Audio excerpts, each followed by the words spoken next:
Hello friends, once again more 10 sentences with errors are before you on the screen. तो चलते हैं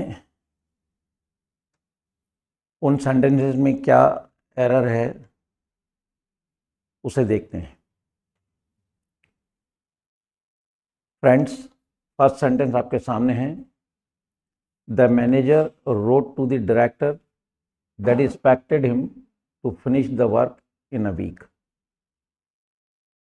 Once again, the manager wrote to the director that he expected him to finish the work in a week. Hindi, manager wrote to the director. Manager ने director को लिखा that he expected him, कि उसने लिखा कि वह उससे आशा करता है to finish the work in a week. Right. The manager wrote to the director. Manager ने डायरेक्टर को लिखा ही expected him to finish the work in a week, कि वो उम्मीद करता है कि काम एक सप्ताह के अंदर अंदर ख़त्म होना चाहिए. इन अ वीक नहीं, क्योंकि इन अ वीक एक पर्टिकुलर टाइम हो गया और ऐसा नहीं हो सकता कि जैसे उसने टाइम दिया कि भाई ठीक 5 बजे ख़त्म होना चाहिए. नहीं, उसमें फ्रैक्शन ऑफ सेकंड्स का फ़र्क आएगा ही आएगा. तो यहाँ पर इन डिलीट करना पड़ेगा और हमें लिखना पड़ेगा within a week. Clear. क्योंकि मनुष्य एग्जैक्ट टाइम पे कोई भी काम नहीं कर सकता, मशीन कर सकती है. अगर आप एक काम को 5 बार करोगे तो 5 बार टाइम में वेरिएशन आएगा.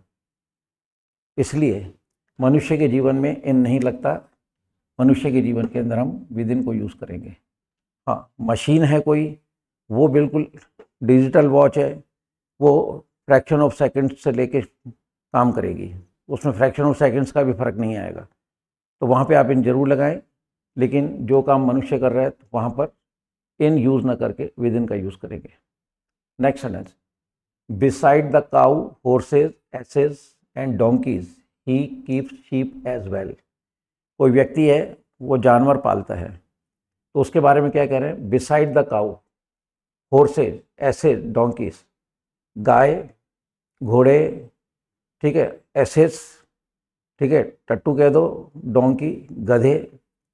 ही कीप्स शीप एज वेल, वो इन जानवरों के अलावा भेड़ें भी पालता है.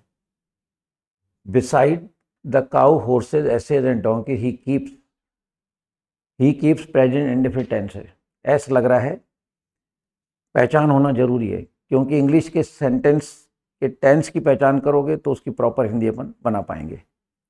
तो कोई व्यक्ति है वो गाय, घोड़े, टट्टू, गधे, इनके अलावा भेड़ें भी पालता है.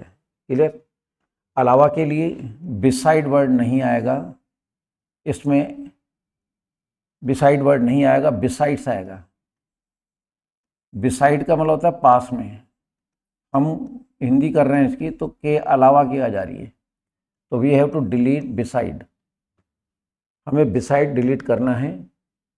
ठीक है. अब के अलावा को बोलते हैं बिसाइड्स, तो हिंदी के अकॉर्डिंग बिसाइड को डिलीट करके बिसाइड्स कर दीजिए. सेंटेंस राइट है. Next sentence. The manager of the farm said angrily. कोई फार्म है, उसके मैनेजर ने नाराज होकर कहा टू द लेबर. ठीक है. वहाँ की लेबर को, यानी वहाँ के जो मजदूर थे वो काम कर रहे थे, वो काम करने में कोई लापरवाही बरत रहे होंगे. इस बात को लेकर manager of the farm said angrily to the labour to go on his business. उसने कहा कि काम के बारे में बात करो, फालतू नहीं. Once again, the manager of the farm said angrily to the labour to go on his business. Hindi है. The manager of the farm said angrily. Farm के मैनेजर ने नाराजगी से अपने मजदूरों को कहा काम के बारे में बात करो.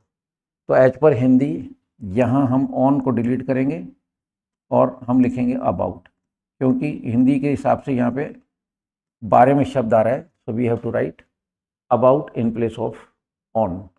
सो we have to delete on and we have to insert word about just to make the sentence, ठीक है, करेक्ट. अब इसका सेंस कंप्लीट है.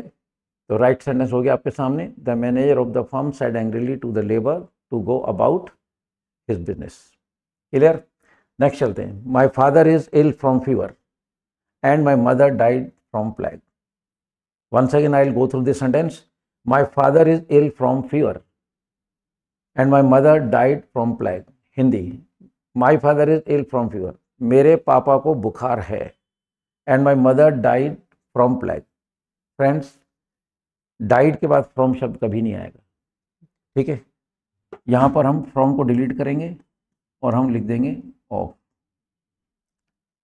क्लियर?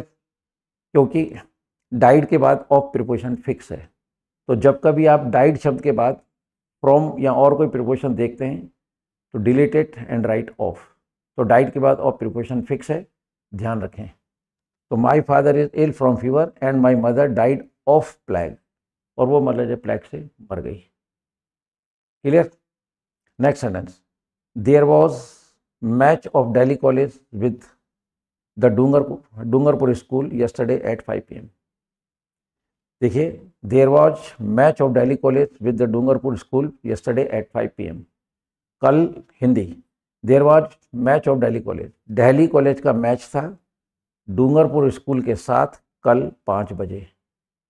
फ्रेंड्स, जब हम सेंटेंस बोलते हैं तो जैसे अपन कहते हैं कि वो तो एक पागल आदमी है, या वो तो एक बहुत बड़ी हस्ती है, तो हम बोल रहे हैं ना वो तो एक बहुत बड़ी हस्ती है, ये जो एक वर्ड यूज़ कर रहे हैं इस जगह आर्टिकल आएगा। सिमिलरली, तो देयर वॉज मैच नहीं, देयर वॉज ए मैच, तो यहाँ पर वॉच के बाद अपन को आर्टिकल ए इंसर्ट करना पड़ेगा, ठीक है। Now the sentence is correct, there was a match of Delhi college with Dungarpur school yesterday at 5 PM। तो यहाँ आर्टिकल की रिक्वायरमेंट है सेंस के हिसाब से, तो there was a match of Delhi college. Clear? Now the sentence is right. Move to the next sentence is before you, such a beautiful girl Sita was married with Ram. Such a beautiful girl Sita was married with Ram. Friends, यहाँ preposition की mistake है, marry शब्द के बाद कभी भी कोई preposition नहीं आएगा except to. Married to Ram, आई बात समझे? सेंटेंस है सच अ ब्यूटीफुल गर्ल सीता, है ना, सीता एक सुंदर लड़की है, उसकी शादी हुई राम से। तो हम लोग मतलब जब भी मैरी वर्ड को यूज़ करेंगे उसके बाद टू प्रिपोजिशन फिक्स है, पर जनरल लोग विथ वगैरह लगा देते हैं। मैरिज के जो कार्ड होते हैं उसमें भी कई जगह विथ लिखा होता है, विथ नहीं आना चाहिए, विथ की जगह टू लगेगा, बिकॉज मैरी शब्द के बाद जो टू प्रिपोजिशन है वो फिक्स है। So we have to delete with and in place of we have to insert to. याद रखिए, मैरी शब्द के बाद टू आएगा, कोई प्रिपोजिशन नहीं आएगी। Correct? Now the sentence is correct, such a beautiful girl Sita was married to Ram. Next sentence is before you, he has been reading novels from 3 hours without stopping for a moment। Once again I'll go through the sentence, he has been reading novels from 3 hours without stopping for a moment। Hindi, he had been reading novels, वह उपन्यास पढ़ रहा है, from 3 hours 3 घंटे से, without stopping for a moment, बीच में उसने एक क्षण भी रेस्ट नहीं लिया या उसमें गैप नहीं डाला।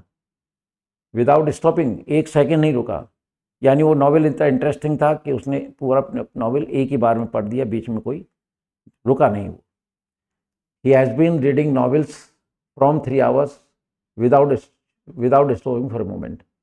ही हैज़ बीन रीडिंग नॉवेल्स, देखिए हैज़ बीन के बाद वी प्लस साइन आ रहा है, ये परफेक्ट कॉन्टिन्यूस का सेंटेंस है, और परफेक्ट कॉन्टिन्यूस के सेंटेंस में टाइम और पीरियड का इन्वॉल्वमेंट होता ही होता है, और टाइम और पीरियड के अंदर दो प्रिपोजिशन यूज़ किए जाते हैं, इधर सिंस और फॉर। पॉइंट ऑफ टाइम है तो आप सिंस यूज़ करेंगे, पीरियड ऑफ टाइम है तो आप फॉर यूज़ करेंगे। तो आप यहाँ देख रहे हैं ये परफेक्ट कॉन्टिन्यूस का सेंटेंस है, तो यहाँ ये फ्रॉम नहीं आएगा, we have to delete it, और यहाँ हम लिखेंगे फॉर 3 hours।